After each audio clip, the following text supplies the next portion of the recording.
Hi everyone, welcome back. Today I wanted to talk about meal planning and how that fits in to our budget and how we handle that. So I know that you guys probably have heard about meal planning before and how important it is as part of a budget, but I just wanted to kind of share with you how we do ours. It may be a little more intricate than others, but I just wanted to explain to you how we did ours and then encourage you guys to use meal planning yourself, especially if you're on a budget like us or on a debt-free journey like us. So for our family, we are a family of 5, which is my husband, myself. We have 2 boys, ages 11 and 8, and then my mother. So we are planning, when we're meal planning, we're planning for all of those people. My sons both have food allergies, so we have to plan meals around things that they can eat, and then sometimes we have to cook separate things for them, accounting for those allergies. So the benefits of meal planning are obvious. If you guys can bear with me, I'm looking at my notes here.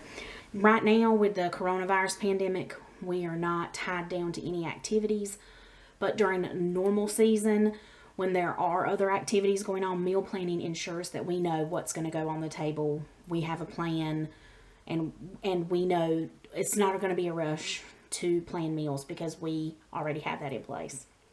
The first thing I would recommend is making sure that you have blocked out enough time to plan. I try to block out at least an hour. I do mine on Friday afternoons because I do my grocery shopping on Saturday. So for me, having at least an hour to sit down and plan the meals and the grocery list is really important. You have to determine how simple or complicated you want the process to be. I know for us, it is a little more complicated than some people. We shop at more than one store usually.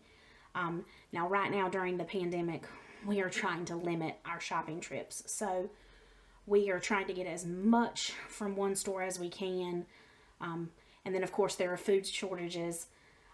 So, we're having to fill in where we can. But during a normal season, this is how the meal planning goes.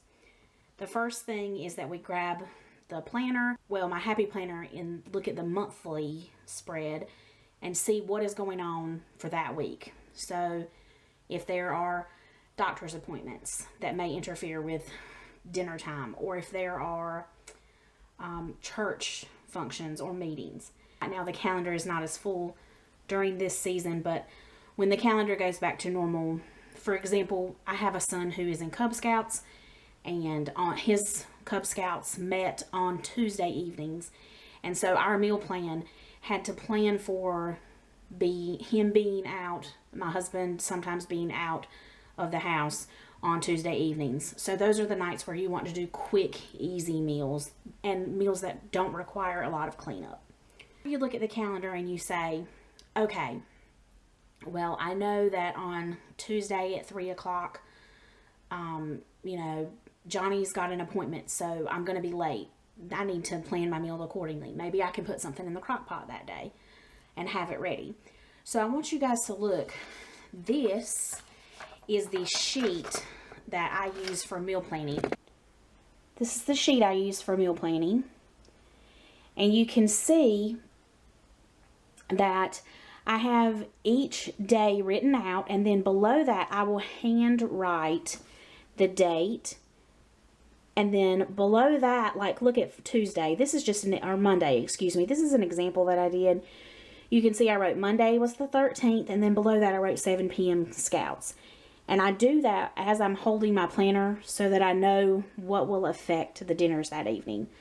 So now I have this sheet, and it has the blank spaces so I can write in what we're having for dinner, but it also has my calendar filled in as well. Now, we can now go back and take that sheet and use it in the next step of the process, which for me is always checking the inventory. So we have to see, what do we have on hand that we need to use? We start by checking the refrigerator. We check our freezer, our refrigerator, freezer, and our outside freezer And we check our pantry, all of our cabinets as well, to make sure, what do we have? What do we need to use? What looks like it's going to expire soon? Or what do we just see in there that we'd really like to cook this week? But that all begins with the actual inventory of those spaces. So I'm going to show you guys this next. Is a post-it notes that my husband took for me. So you can see there, that is just exactly what it says. It is our freezer inventory for our outside freezer. And so one day last week when my husband was working from home, he actually made this for me so that I would know what we had in the freezer. You can see where I've crossed things off, and that is things that we have used since he made the list. Once a month we go through and make a new list so that we have that to meal plan with. The next thing that we do is we go through our sale ads. So we typically always go to Walmart. That is our main grocery store. Especially we live in a fairly small town, so Walmart is pretty much where you go to get groceries unless you go to one of our local grocery stores. Now we do typically go to one other local grocery store, and that grocery store we always check the sales flyer for that week to see what's on sale. And if it's something that is cheaper at that grocery store than we can normally purchase it, or it normally purchase it at Walmart, then we will purchase it from that grocery store, and we will try to stock up. So when I say stock up, for instance, let's say ground beef is on sale, and I know that we probably need some ground beef in our freezer inventory. So we go to the grocery store, we look at the ad, we see it's on sale, we get the ground beef, and we stock up enough for the next couple of months until we know that it may go on sale again. So we do that if the prices are really good. So now when we make our grocery list, we know what we're going to get from Walmart and what we're going to get on sale from our grocery store. Now I do go to drugstores like Walgreens, CVS occasionally. And that's very occasionally, and only if something is a really good steal. And so occasionally I will do that, and we're talking maybe once a month, once every 6 weeks, something like that, but nothing with regularity. And we grocery list based off the menu first. So that's why I'm explaining the meal planning process to you first, because the meal planning always comes before the grocery list at our house. So once we have our schedule set out and we know what we have in inventory and we've looked at our sales flyers, that is how we make our menu. So if you keep those 3 things in mind, meal planning should reflect what's on your schedule, what you have, and what's on sale.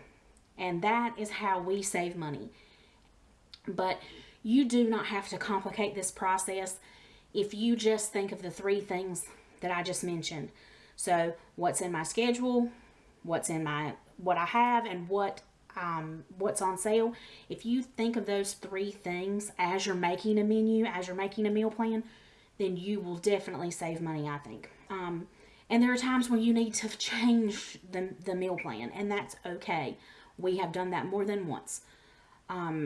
Or you forgot to buy something and you can move that meal to the next day. It's not a big deal, or you can improvise.